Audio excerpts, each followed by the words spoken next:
I welcome all in the meeting for this second panel discussion of the first day's IDPS 2021. This particular panel is going to discuss about big data and digital marketing in the era of data protection. So for this burning topic, we have Ms Annie Mathew as a moderator, and we have some other panelists. It is my privilege to introduce Ms Annie Mathew. She is a CIO at Mother Dairy in charge of digital transformation and technology strategy. She is with Mother Dairy since 2005, and currently she is responsible to define and execute the IT strategy for the organization. She is leading the teams in achieving organizational objectives by conceptualizing and implementing innovative technology solutions for the organization. Before she joining Mother Dairy, she worked in technology areas in India and New Zealand. She obtained her BTech in Chemical Engineering from Lakshminarayana Institute of Technology, Nagpur, followed by her PG Diploma in Software Technology from National Center for Software Technology, Mumbai. She also attended Executive Education Program in Design Thinking for Nurturing Innovation from IIM Ahmedabad. She holds a PMP certification from PMI USA and a certification in Production and Inventory Management from Association of Supply Chain Management. I definitely hope and we all get enriched with our interaction along with other panelists for this session. I welcome you all and hand over to Ms. Annie Mathew. Thank you very much, ma'am. Good evening, everyone. Thank you so much for that, Adepu. That was quite an exhaustive introduction. Am I audible? Can everyone hear me? If my yes, you are audible. Yes, you are audible. Thank you. I realized that I bombed the previous session. I got into the previous session by mistake. So sorry for that, Manish. Oh. Yeah, good evening, everyone. Ladies and gentlemen, it's a privilege to be moderating this session. I have very esteemed panelists with me. I thought first I'll set the context of this discussion before I get on to introduce the panelists. Nearly 73,000 brands were advertised digitally in the year 2021 compared to 21,000 brands in 2018. That's in India. This is a massive jump of more than 300% in a span of 3 years. The digital marketing and advertising industry in India is currently growing at an annual rate of 30%. The projections show that the digital ad market will rapidly overtake print as well as television revenues by 2024. Today, 70% of consumers learn about products through online content as opposed to traditional methods. The benefits of digital marketing, I don't think I need to enumerate the benefits of digital marketing. Apart from augmenting consumer experience and engagement through personalized content, I think there are many factors which have contributed to the rise of digital marketing. Rising penetration of affordable and speedy internet along with an increase in vernacular content consumption accounts for the surge in India's digital advertising. Similarly, the big data industry, which represents innovation and incorporates data science, AI, machine learning, big data analytics provide many insights into the way markets behave. Many applications of big data work on anonymized data, but some useful analytics require limited data sets with some identity parameters. Stacked against the myriad benefits accruing from big data and digital marketing, we have to balance the risk of privacy law violations that compel us to tread cautiously. If we look globally, there are enough instances of privacy violations and penalties to make us worry about our own PDPA that has been on the horizon for some time. Just in February this year, Facebook was fined $650 million USD for running afoul of Illinois Biometric Information Privacy Act. An Italian oil and gas company was fined recently for making marketing phone calls without a proper legal bias or consent. Amazon, Google, H&M, you look at anyone, I mean, they have all been fined recently for some privacy related violation or the other, and in millions. I mean, we are talking of millions of dollars of fine applied for privacy violations. In a very interesting use case, which thought was relevant to most of us, German electronics retailer NBB had a 12.5 million USD fine in January this year. This was related to CCTV monitoring of employees and consumers. They claimed that they needed it because to monitor theft in their outlets. But the DPA said the monitoring was an intrusion on its employees and consumers' privacy. So the objective of this session is to discuss the conflict between data protection regulations and the needs of big data and digital marketing industries, and to identify how the requirements of the two can be harmonized. So to introduce the panel, I see there is, So I will introduce Dr. Kamal Karnatak. He is the group CIO for RJ Corp, based in Delhi. Dr. Karnatak is an experienced CIO with a demonstrated history of working in the food and beverages industry, manufacturing, healthcare, real estate, retail, textiles, and education. His specific skills include business process, enterprise IT strategy, IT-enabled business transformation, team building, and IT strategy. A strong information technology professional with a doctorate focused in flexible systems management from IIT Delhi. He has nearly 3 decades of experience and he's presently working as a CIO of RJ Group. He's an alumni of IIM Ahmedabad and has worked in Aditya Birla Group and RJ Corp with extended stints. We have the DPO in the group, Mr. Bhimesh Karadi.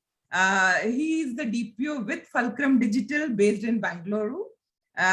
He manages the compliance activities in privacy laws at Fulcrum Digital, UK and India, provides specialized privacy advice on domestic and international laws and regulations concerning privacy, data protection, and cybersecurity, with a focus on Europe and Asia.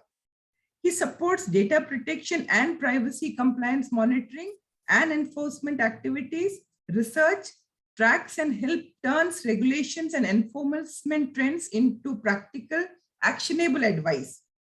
Cross-border personal data transfer reviews, production and delivery of privacy training, delivering assessment, strategy and guidance, and other related engagements around data protection and privacy governance from an operational and legal perspective. In short, he is our data privacy expert. Let's move on to Mr. Mahesh Balakrishnan. He is a CISO for Unifor based in Chennai.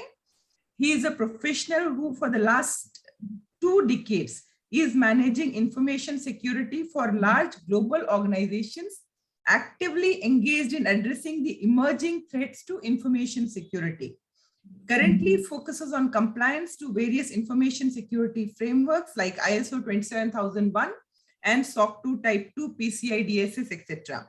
He is interested in playing an active role in bridging that gap between today's technology and tomorrow's innovations to ensure information assets in IT systems and technologies are adequately protected. He has handled privacy and information security due diligence for the investor community and various clients. Furthermore, he has worked on information security third-party risk management process for multiple clients in US, India, facilitating the pre-sales and sales teams to execute POCs for information security and privacy requirements.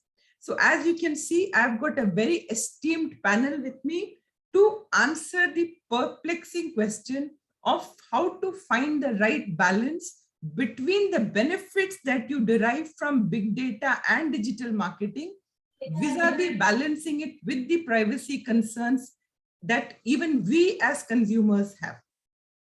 So let me get started with some of the interesting questions that come to mind when we think of the topic. When you look at it, social media leads the way in digital advertising expenditures with a share of 28%. Of all online shoppers, 64% claim that they use social media to help make a buying decision. Of all women, 86% will visit social media prior to making a purchase. So what are the latest developments in behavioral analysis through use of artificial intelligence in these social media interactions? To what extent are they deployed by industry? So maybe Kamal, if you could speak about this start of the session. Okay. Thanks, Annie, for the nice introduction. Good evening, all. So you have shared a lot of statistics how companies are using various technologies in the areas of artificial intelligence, big data, machine learning. So I will give my perspective how I see artificial intelligence is doing something for the companies and how it is affecting the way consumers are being tracked and how technology is changing it. So artificial intelligence is changing the way we human work.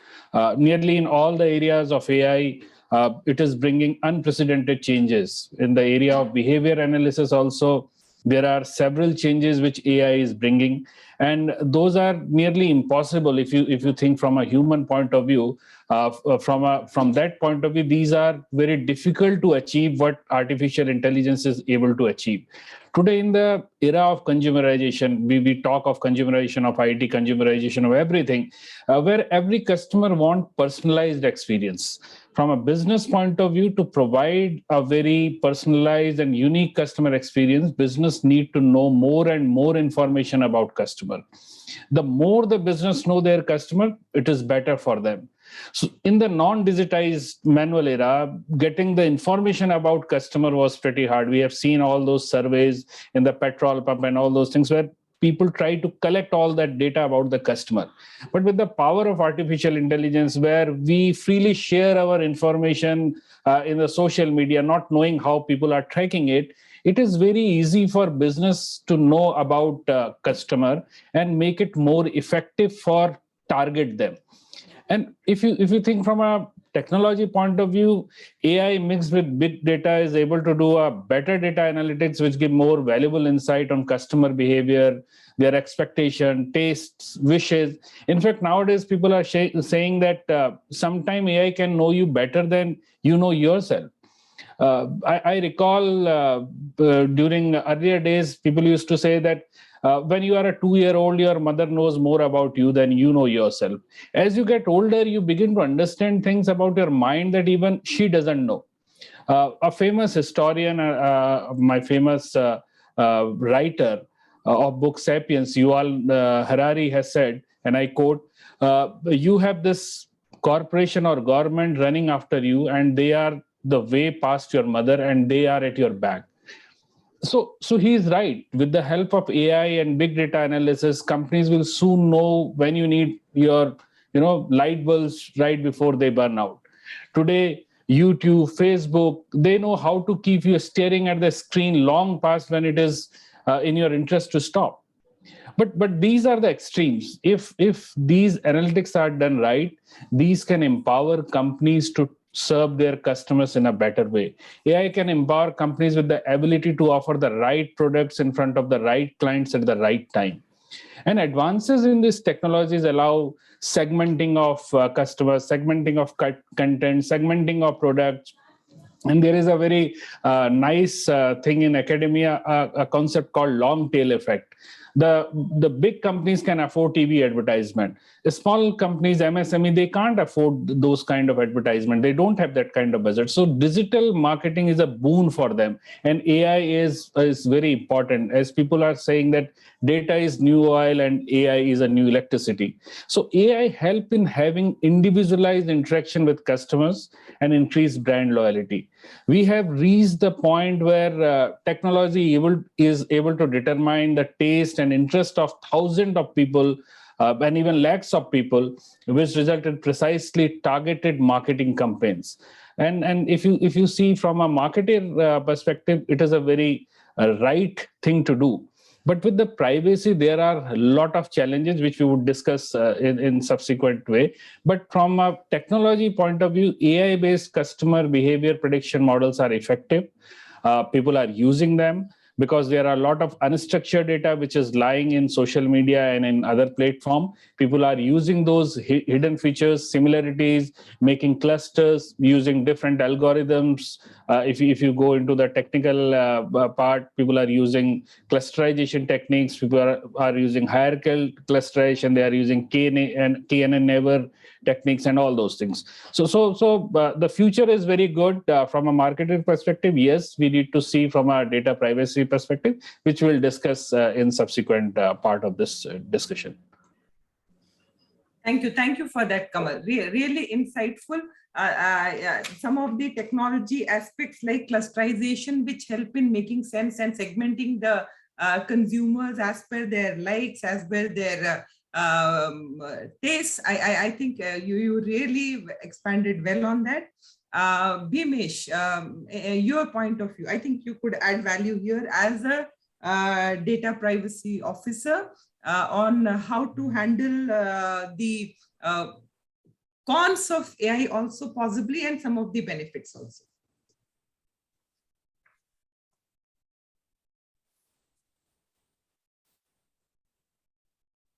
I think you'll need to unmute yourself, please.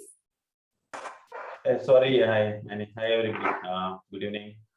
I'm actually going through one of the interest. It has got, like, if you look at this data analytics, right?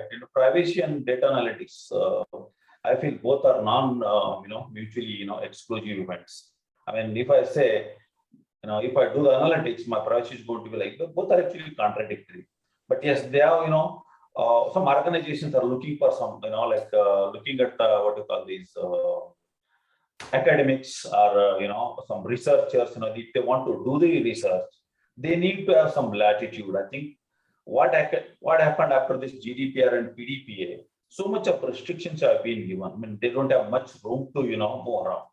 But luckily, what's happening is, because when they start this data analytics, because they have big data, when it's a big data, and they need to come up with, they need to make, well, bottom line is they need to make some profit out of that, right? Google, for example, Facebook, for example, they have to derive some benefit out of that, of course, So because of this big data, if there are 5 V's when you say big data: velocity, variety, and value, volume, all those things it talks about, right? And if you look at Google, for example, and if, they collect the 5 days data, or at least 250 days, I think I happened to read one of the articles.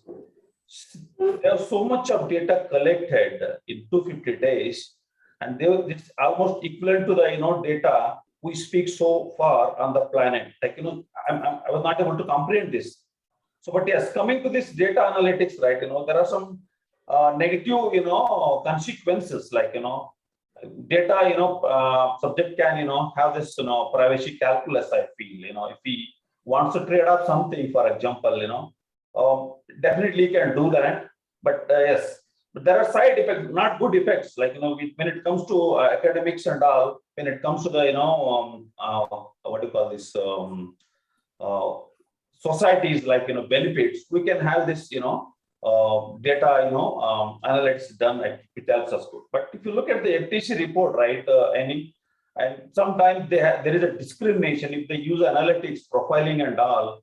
And, if I'm just driving a car out and, driving, for example, too fast, and if they've been tracking through my cell phone and all, and, my insurance bill can go up, what kind of food I'm eating, all those data analysis, when they slice and, dice my information, definitely they'll come to know what I'm doing. It might benefit also, it may not benefit also, but yes, when it comes to my personal life, I would like to have control over that. But when it comes to the national security, if you look at the 911 incident, right? After that, you see big data has picked up a lot. They want to keep a track of a person, maybe a year or 2 data is required over there, because it's national security required.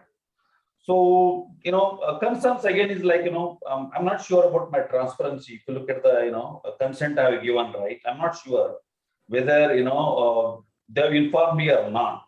But, most of the companies, they're not bothered about that. Maybe it has some, because it sometimes maybe data privilege, it's impossible to opt out of that, consent which he had given or she had given. But couple of examples I can give was like European Cambridge Analytica also, where that manipulation was done with help of Facebook, and then automatically whatever the result, it was manipulated. It was not a transparency or integrity, election integrity was questioned over there. So if it is not going to help us, like what you call socially, we need to take control of this, data, what you call this analytics, and make sure it remains, within the boundaries of whatever the specific consent they have given. I feel yes. Thank you for that. So I thought that was a very interesting point of view, that privacy and data analytics are completely contradictory. I thought while there is a contradiction, the whole purpose of privacy laws is to ensure that how do we manage to have the right mechanisms in place so that we are able to deliver the benefits through use of AI on these data. So consent being, informed consent being one of the mechanisms through which we can actually get to a stage of being able to use personal data even for AI kind of purposes. Mahesh, would you like to weigh in on this? I think you'll need to unmute yourself.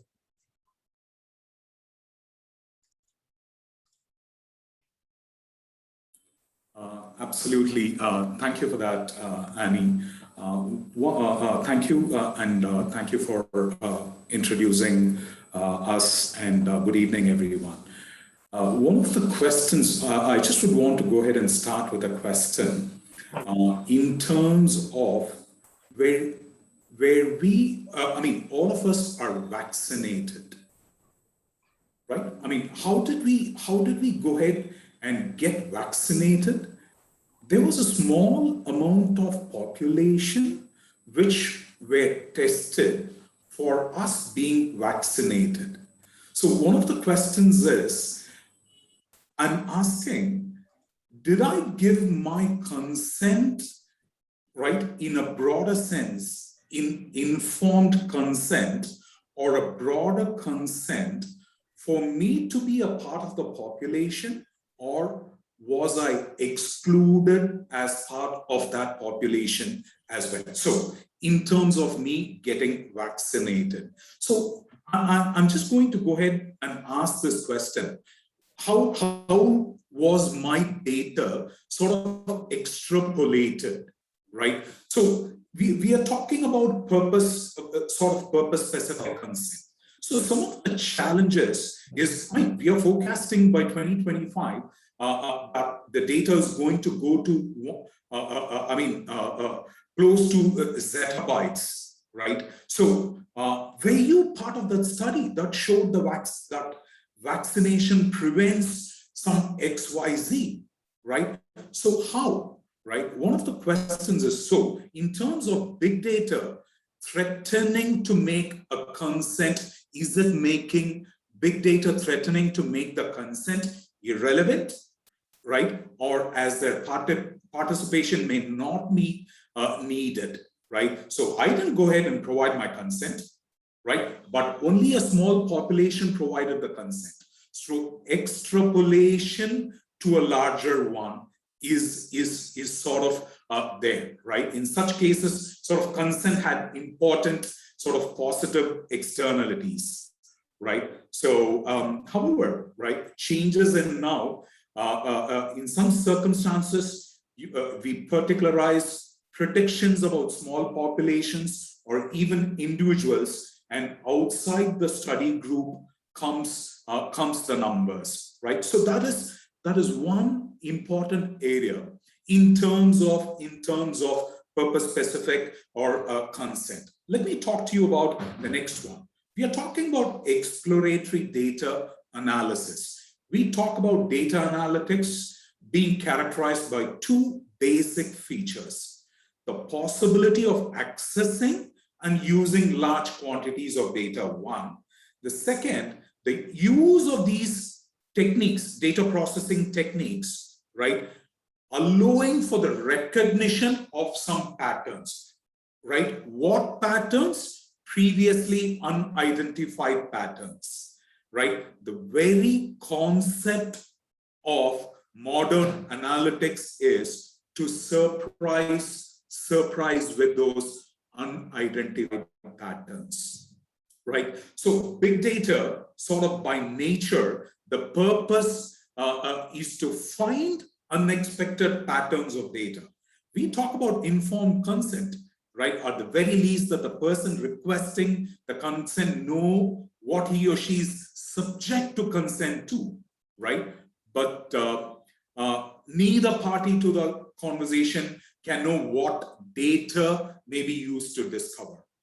One more point, right for explanations, right? What are the consequences of sharing, right? Significant number of us as data subjects do not understand the consent procedure, right? So we go ahead and say we read it carefully, but cognitive critics, I mean, some of them suggest that people do look at disclosures, they do not understand them, not to mention that as notices and requests for consent sort of proliferate, right? So the other thing in terms of inference control, right? The ability, right? We talk about big data, we talk about consent. Inference control, the ability to share sort of extracts from larger scale data sets, right? Without revealing the sensitive privacy information about individuals, right? I mean, one of the things which I mean, in our area, we are looking to train the algorithms, right? How to go about training the algorithms in terms of how do I train the algorithms in terms of not affecting a bias or in terms of not affecting any discrimination, right? Right, requiring the source of their data sets to obtain that consent as well. So inference control is one. And as we all know, right, the RTBF, the right to be forgotten, right? So probably we will talk about the right to be forgotten in its own context. But a couple of things in terms of the purpose-specific consent and the big data. We are talking about the differential privacy. We are talking about different frameworks, the private aggregation of teacher ensembles framework, sort of applying the differential privacy concept, right, to sort of obtain a larger consent in terms of big data is one, right? So in that context, Annie and others, here is one question which still needs to be sort of answered. Where are we in terms of big data to analytics? Have we defined, and I mean, do we have a defined informed consent, or is it a broad-based consent? And that is where my take on that, Annie. Mahesh, actually you hit the nail on the head. I think consent is at the fulcrum of all privacy regulations. And the specific clause, I think, says that it has to be given in full knowledge of the data usage. Right, and it cannot be inferred or implied knowledge, but it has to be very explicitly stated. We see multiple such challenges or multiple such instances where consent given for one gets extrapolated as consent given for some other purpose. Some of the examples which I actually came across, and I was very surprised to see, that was for instance, Facebook, I believe, ran the suicide detection algorithm, which it did not fit into any of the privacy laws because HIPAA, Facebook did not come into HIPAA, and hence Facebook could legally run such a algorithm. So to me, that is where, while I have given consent to Facebook and my implied consent is there in using Facebook. What Facebook does with that data and extrapolates that data for some other purpose, to me, that is where the specifics of consent needs to be looked into and implemented very, very specifically. So Bhimesh, would you like to weigh in here?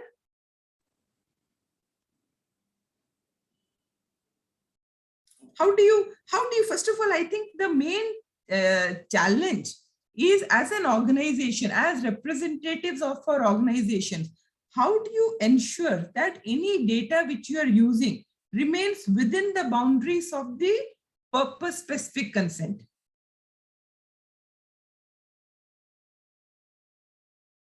Can you hear me? Okay. And yeah, we can hear you. There is a famous, I think, somebody told me whatever happens in Vegas no longer stays in Vegas. So people used to go to Vegas, have fun, and come back. But that's no longer true, I mean, sometimes it's increasingly becoming difficult to even keep the data within my department. It's just a complex system. I think whole system, current system needs to be overhauled, I feel, because we're trying to force the new technology into the old system. I mean, they're actually not talking to each other. Somewhere I feel like disconnect between the systems. I mean, there's a big gap here. I mean, I know it's easier said than done. I read many articles here and there. When you try to implement it, I mean, sometimes left hand doesn't know what right hand does. I mean, intuitively we know that. And looking at the current scenario, for example, as I said, right, whatever happens in, what do you call this? Yes. So whatever happens in Lagos. Now, if you look at the privacy paradox also, right? People, let's say, for example, let's say post something on the website, social website. Do you think they're not aware of the privacy thing? No, there might be some people they're looking into that. But but definitely there is a challenge here, and if sometimes I feel it's not easy, definitely. But look, because of that only, I think I see some specific explicit consents are required. If we have to do some experiments like some sandbox, I think we have PDPB has come up with something. But definitely when it comes to data analytics, it's going to be difficult. My data analytics is come up with so many, because it's going to analyze so many things.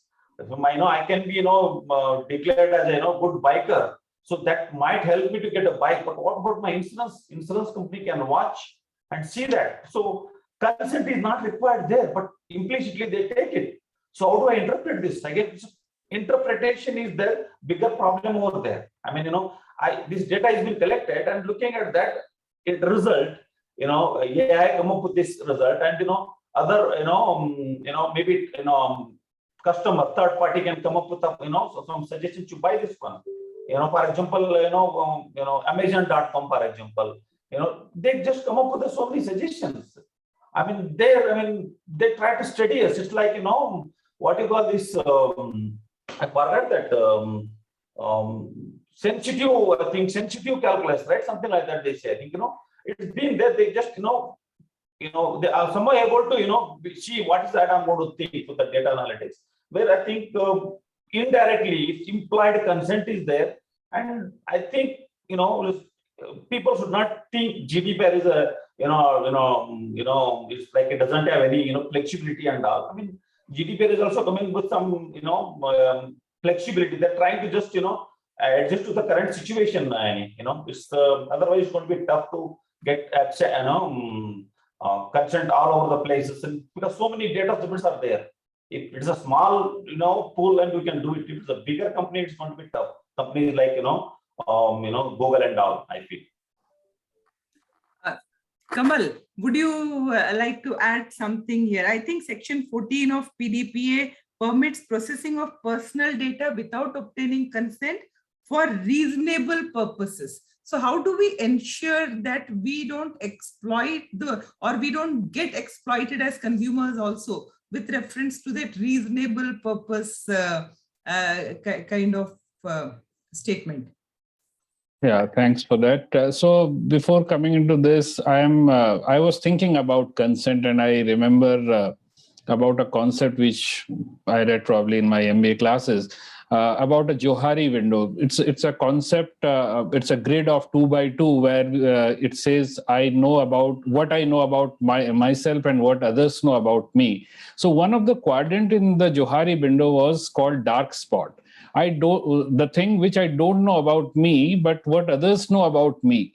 So how can I give my consent for the thing which I don't know about me, but what others know about me? So it's an interesting challenge for the people to interpret, how to interpret that kind of data, which I myself is not aware about me, but maybe it's a public knowledge.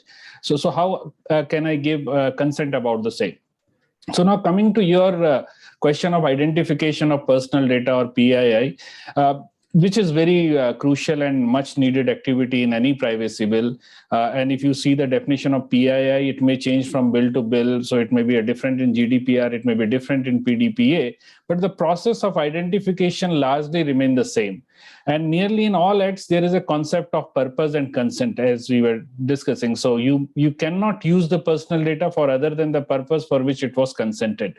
Now, all the privacy bill advocate the use of privacy by design concept. So as an organization, we need to adopt those kind of principles. So I will elaborate something about privacy by design. It's a concept which was proposed by, I think, Anne Corbett in 1990s.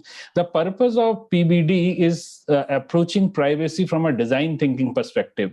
And she described in her paper that it is the perspective to be holistic, interdisciplinary, integrative, innovative, and all such things. The approach is basically to suggest that privacy must be incorporated into data systems and technologies by default. It should not be an afterthought. It challenges the practicing of enhancing privacy as an afterthought.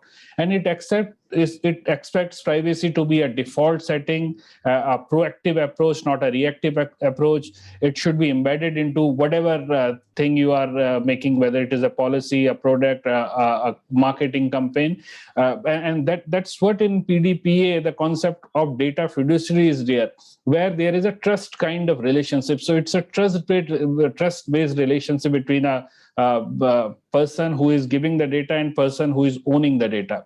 So while privacy by design is a conceptual framework, its application can change the way digital platforms are created. And it is already changing that, from devising a business model to making a technological decision, making a decision about marketing campaign. So if you keep privacy by design at the core of its principle, then obviously it can help you to mitigate those kind of risks which can come from the privacy bill. The PDP bill, if you take from an Indian concept, PDP bill takes the data fiduciaries are required to prepare a privacy by design policy. So in our bill also, it is already there, and it has to be certified by DPA. So according to the bill, the policy would contain the managerial, organizational, business practices, and technical system designed to anticipate, identify, and avoid harm to the data principle. So basically, a trust kind of relationship is very much there in the bill. It would also mention that technology used in the processing of personal data should be in accordance with the certified standards. And then some of those standards are also defined there. So in that context, it is very much necessary for the organizations, for the people who are handling the data, that they approach privacy by design principle so that they can do away with those kind of fines or penalty which can come through the implementation of PDPA in future.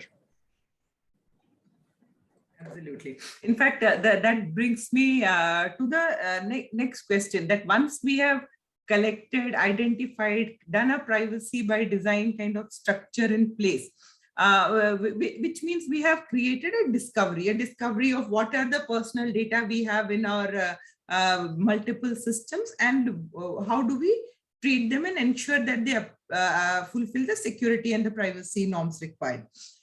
To me, when I look at my existing systems or applications, the bigger concern is how do we execute our consumers' right to be forgotten? If somebody, I mean, assuming that it goes through the processes of having an educating officer step in and approve that, yes, there is valid cause, and the consumer is entitled to be forgotten or erased kind of thing. How do you go about it? To me, I saw that as a significant concern. Mahesh, would you like to step in? You need to unmute, please. Yeah, thank you for that, Annie. The very concept of right to be forgotten, RTBF, right? Yeah, are we looking? I mean, we need to look at it from a data subject request, right? So, what is an acceptable way of forgetting information?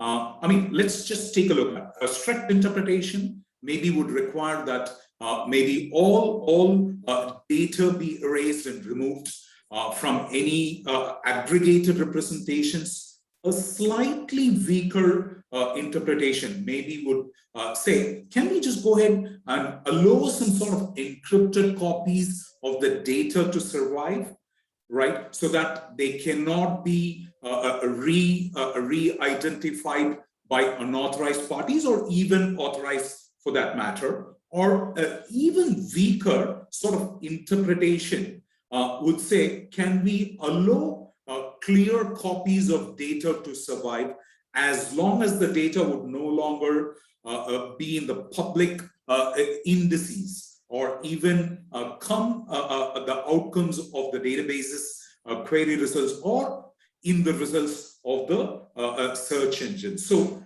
the very first question is what is an acceptable way of getting information? Of course, we do have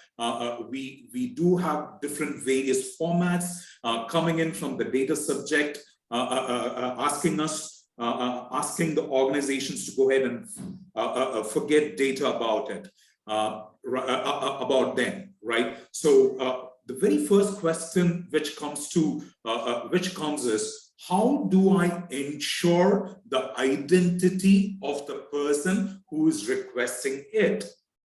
Okay, first question. So we need to go about thinking, how do I go about identifying the person, right? The other thing is technology the panacea for enforcing the right to be forgotten?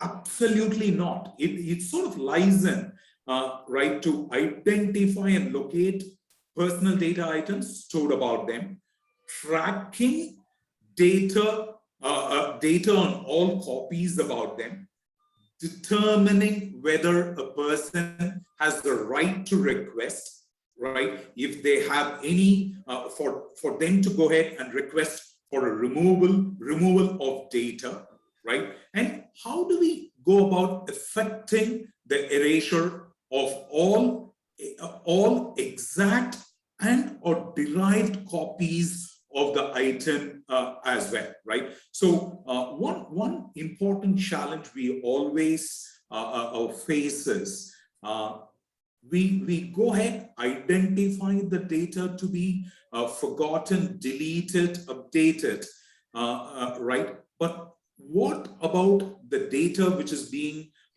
stored in an offline storage equipment, right? So that also is one of the challenges. Do we even know? Yes, we have a data inventory. Do we even know where we have copied different geographies, different locations, different databases, right? So what would be the techniques for expiration of the data, right? So one of the things is sort of technical approaches ensuring are sort of vulnerable to unauthorized copying, right? While the data is sort of publicly accessible, right? So it can be, the right to be forgotten cannot be ensured using technical means alone. And borrowing words from Kamal, the privacy by design, right? we are looking at a convergence between information security and the privacy. Let's come together and think about, as we rightly say, the information security and the privacy need to be thought at the very early stages of a project and or a product, and then be followed throughout its life cycle for an RTPF to be successful. Absolutely spot on, Mahesh. I think you hit the nail on the head.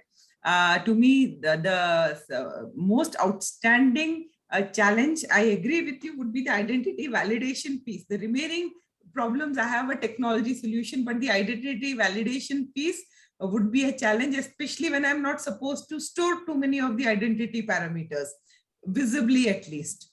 Kamal, any thoughts around this?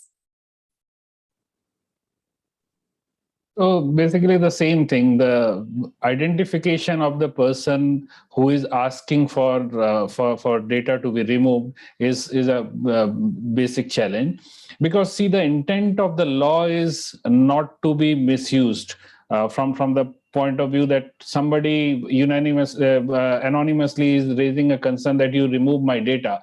How you identify? Will you ask a Aadhaar card or PAN card or any identification document? And as Mahesh said, that what about the offline data? Because today the concept of right to forgotten is coming because you are able to search yourself on the Google. In yesterday's also, before this kind of digital world, there were copies about you lying in the libraries, in the offline records. How do you search that? Because you are not able to search that, so that you are assuming that nobody knows about you.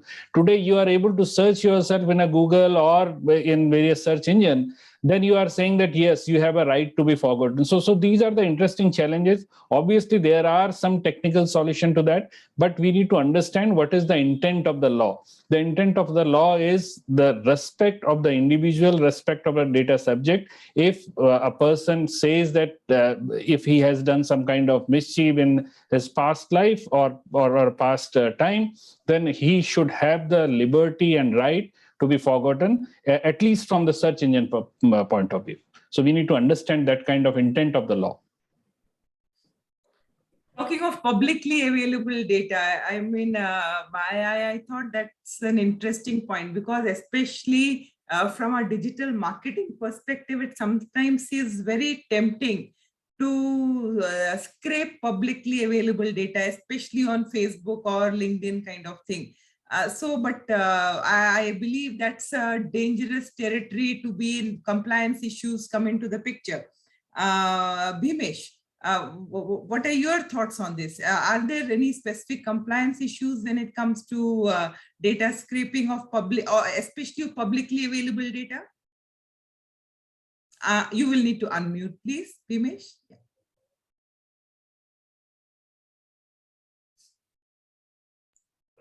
So you were talking about the scraping of data, right? That's right. Okay. See, I'm not completely, against when any federal governments, like, is going to collect the data, looking at my, tracking my whereabouts and all. And that's where I think, I'm not worried much. But when it comes to third-party scraping, like, I would like to, give an example here. I think LinkedIn versus, I think, IQ.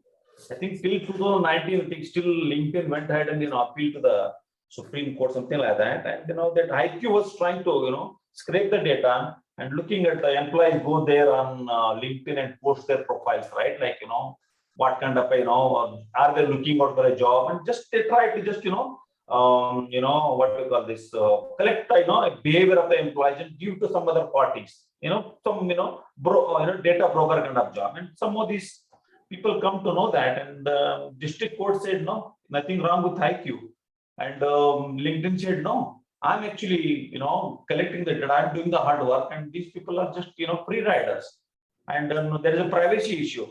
And the court came back and said there is no privacy issue. User knows himself when he posts the details on the what you call your social website. And if it is a privacy issue, your model itself is a business model itself is based on the data. If you don't have data, you are not able to market yourself. So there is a problem here. I think data scraping is a necessary evil life. I mean, you cannot just keep the information. It is a public information when it's on the social website. People are going to come back, and cops may be watching me. I mean, colleges or employers might be seeing like what I am going to do.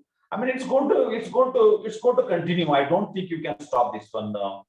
I think if they don't poke their nose too much, I think it should be okay. I feel. I mean, data scraping is not wrong. Compliance-wise, couple of cases are in favor of the data scrapers.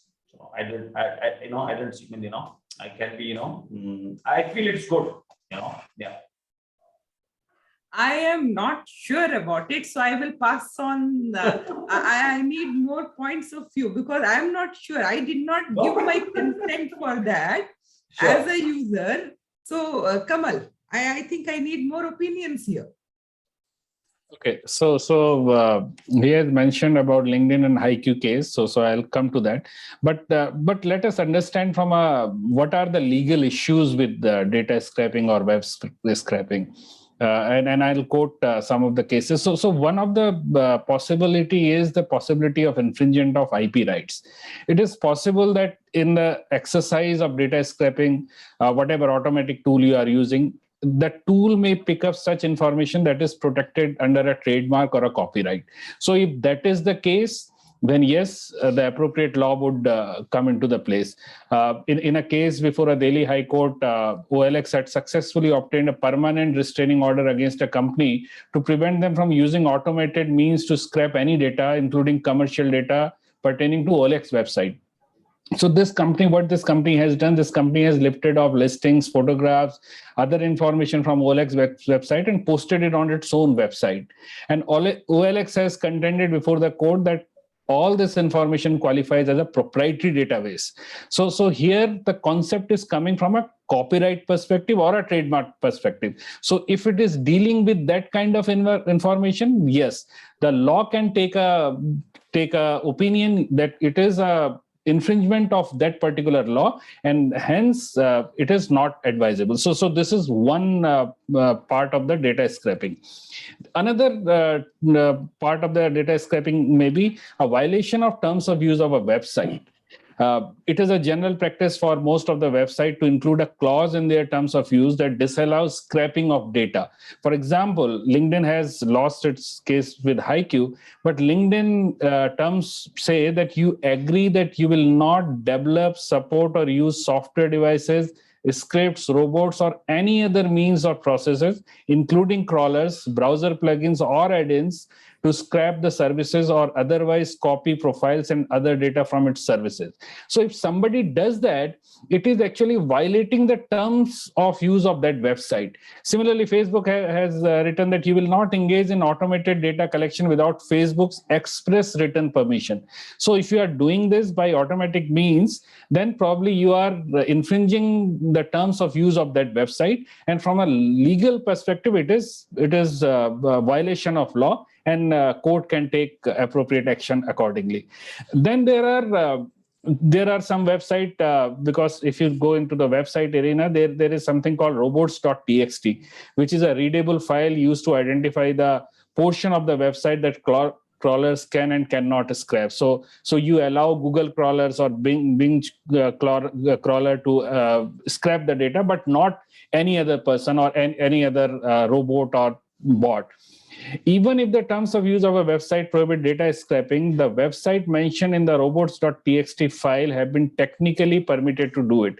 So if you are not allowed to do it in robots.txt, you are not supposed to scrap the data. So from that point of view, from technical point of view also, you can disallow people to scrap your data, and court can take appropriate action accordingly. That is my point. I can see that you are dying to step in, Mahesh. So over to you. One of the things in terms of data scraping is sort of two-dimensional. One, what data is being scraped? The first question is what data? Is it personal data? Is it public data? What do you want to do with the scraped data? Is one of the next questions which we need to go ahead and answer, right? And how did we manage to collect the data from that particular site? Is these questions which we need to go ahead and ask. Is the data in the public domain? Say, for instance, we say the information security requirements or the privacy requirements will have to flow down, right? But in the case of HiQ versus LinkedIn, LinkedIn said, my privacy, I have an agreement with my customers and it is being violated, right? What data is being violated? Is it personal data or something which is available in the public domain? As Dr. Kamal said, we need to go ahead and see what will be the scraping file, right? We need to protect the scraping, the identity of scraping. One important thing which we always say in terms of scraping is don't get greedy, right? We say, as most of us in the privacy domain say, only collect what you need, right? So, from a lawful perspective, we are saying check for any copyright violations, right? So one important thing in terms of scraping, we say intentionally accessing without authorization or exceeding the authorization, right? In terms of accessing that data. So the Computer Fraud and Abuse Act, the CFAA, sort of talks about exceeding this authorization, and a determination of liability is focused on whether the scraping as actual or any knowledge that the terms governing to that website prohibits the data scraping activity. One important thing in terms of terms contractual, are we breaching? Is there a breach of contract? If I'm bound by terms of service, then I'm clearly prohibited from data scraping, right? So a user violates such terms, right? So we take a look at three important questions in terms of data scraping. Is the data protected by copyright? No. Am I scraping personal data? No. Am I violating the terms and conditions? No. So can I now go ahead and scrape the data? Looks like it is. Very well put, Mahesh. I really like those three parameters based on which to benchmark the decision to scrape or not to scrape. I think from a user or a consumer perspective, any data scraping, as long as it benefits me, is something which we choose to ignore, right? As a practice. The problem is if it denies me something as a user is when it really affects or bothers the consumer. I think that the WhatsApp joke, even though it was a joke, brought home the point very well, which said that when I order a pizza, my health factors and my financial matters makes the pizza help desk person decide that I am not entitled to have that pizza. Any denial based on public scraping or my personal data definitely infringes on my rights and privacy implications. I think we are coming to the end. So one of the last thoughts which I wanted to have was automated decision making, right? One of the biggest uses of AI and very much applicable in the digital marketing and big data space. So in GDPR, you have the right to object, which is specifically provided for automated decision making. Do you think this adversely affects the growth of the AI industry? Under PDP 2019, it only refers to profiling under the right to portability and not automated decision making. So do you think compared to GDPR, PDPP gives more freedom to AI companies. Bhimesh, would you like to take this? Sure. Can you hear me, Annie? Yes, we can. I mean, PDPB, right? And it is not explicitly they mentioned about, automated decision making. But yes, in GDPR, they're very much concerned about the decision making, like automatic decision making when it comes to the student loan or house loan. I mean, they hate it from the bottom of their heart. When I mean, in India, I'm not sure, but definitely they're not clearly mentioned about this data portability and automated making, decision making. But this, coming to this one, if you have to address this issue, like Information Commissioner Office has come up with some checklist last week and 2 weeks back. I was looking into that, and when you do any analysis using AI, because AI is like automatic, human involvement there, and try to use these what do you call this, anonymized data. That way I think you can get rid of the inherent problems of that privacy. Otherwise, make sure you install those, implement those Anna-Kovakian's privacy by design principle. The first thing is postage sum game. That postage sum game is taken care if it is integrated in the what we call this in the product. I think we should be fine with that. That's what I feel. Okay, when decisions are like one-sided, and we are not given that due diligence when it comes to the privacy of the data subjects, then definitely it would have a severe. But yes, in PDPA, I'm not sure, it's not explicitly mentioned in that bill. Yeah. Kamal, anything you want to add here? Yeah, so as Navi has said, the concept of privacy 2.0, because in privacy 1.0, as he mentions, that it is all about data. In privacy 2.0, he mentioned that technology has evolved in such a way where humans are not making decision on your data. Machines are making a decision, and it is for your benefit. You are not, as you said, that it is not going to deny you something.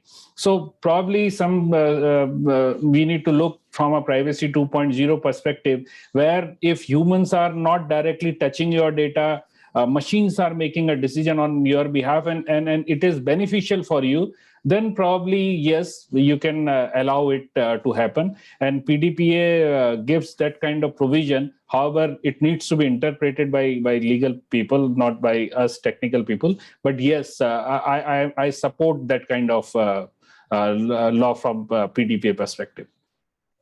But my point of view here would be that any automated decision making maybe, but vetted by a human agency, especially if it is denying something to somebody. I think that factor needs to come into picture, mainly because of the explainability factors of any AI kind of thing. We still haven't reached the explanatory levels that are required. And from that perspective, maybe any denial should be reviewed by a human agency involved. As long as that is put into place, possibly PDPA needs to be more lenient with automated decision-making aspects. So any policymakers who are listening, and Navi has already put it out there. We definitely support Navi's request. Any quick to add to Kamal's points he told, like see, if it benefits benefits the society, it's good. I mean, no problem in that. I mean, if you look at there is socially exclusion and manipulation, or like discrimination or inequality happens because of Facebook. I think one example, it takes a photo and it matches, and it comes up with some group, and that can be person of color, anybody other than white. So if that thing is used to discriminate against this what you call this automated decision, and definitely it's going to be a problem. I mean, looking at the photos, automatically this guy falls into that. Maybe I want to buy a house in some posh area. Maybe looking at my profile, I'll not even given those options to buy also. So this kind of exclusion will definitely have a negative impact on the data subjects. I think automated decisions, I think, have to be controlled. Maybe I think they need to be regulated. I feel, that's what I feel. Yeah. To conclude, I think just a quick conclusion remarks. I mean, from you represent reputed organizations. From your perspective, where do you think you stand on the readiness for PDPA, and what are the specific challenges that you see, specifically from a perspective of big data and digital marketing? Mahesh, would you like to start off, please? Absolutely. And if we could just keep it, as short as possible, because I believe we are running out of time. Absolutely. Thank you, Annie. One of the things which I take offense to is, and I might ruffle a few feathers here, but please pardon me if I do. We always say PDPB is copied from GDPR, and I take offense to that. Of course, we go ahead and say PDPB is pertaining to Indian context. Having said that, one important challenge in terms of analytics to big data, to privacy is how do we go about implementing the human factor, right? Is one important question which comes back to mind, right? So that question is still there. Right, we talk about right to be forgotten. All these questions still need to be sort of evolved, and discrimination in terms of bias, introduction of bias, even a small consent. If I go ahead and provide a consent, am I to be biased? So because I have provided my consent. So these are some challenges which presents itself not only from a PDPB but in an overall privacy context. So thank you for the time. Kamal. Yeah, so in conclusion, I would say, since I come from a tech background, so I would like to highlight three major tech events which happened quite recently. First event is the Apple major update of iOS 14.5. Now iOS is asking users if they want to allow apps to track their digital activity. And while it might seem like a simple pop-up option, it is a change that has already sent shockwaves to the app economy, because whenever you install an app, it checks whether it is tracking you, and it asks the explicit consent from the user whether you want yourself to be allowed yourself to be tracked. And Apple says that it is for protecting the rights of the consumers.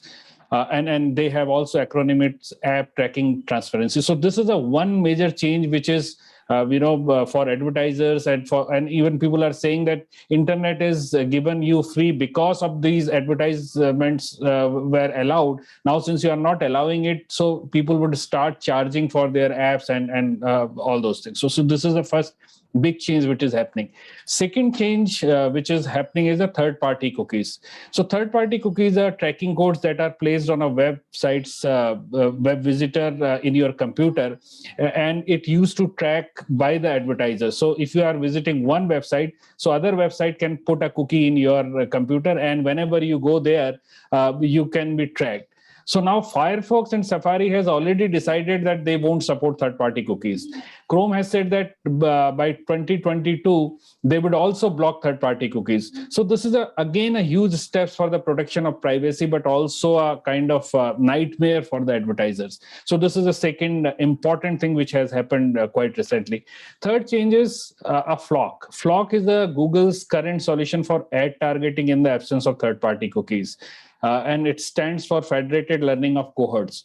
It works by keeping browsing data within a user's browser and creating anonymized cohorts that advertisers can target.